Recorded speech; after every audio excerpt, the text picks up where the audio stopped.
আমি পেঁয়াজ পোস্ত বানাচ্ছি। এখানে 3টে পেঁয়াজ কেটে নিয়েছি, নুন দিয়ে দিয়েছি। বর্ষাকালে পেঁয়াজ পোস্ত বেশি শুকনো খেতে ভালো লাগে। এটা দেখাচ্ছি, পেঁয়াজটা লাল লাল ভাজা হয়ে গেছে, এমনি লাল লাল ভাজা হয়ে যাবে।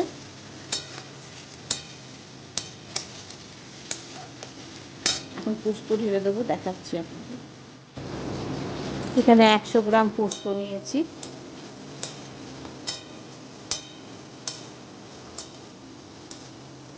4-5 জন খাওয়া যাবে সেই অনুসারে। এই যে এখন পোস্তটা আমি ঢেলে দিলাম, একদম শুকনো শুকনো নামাবো।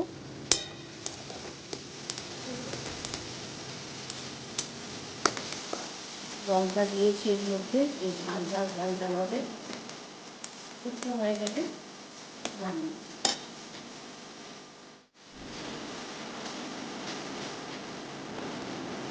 হয়ে গেল পেঁয়াজ পোস্ত।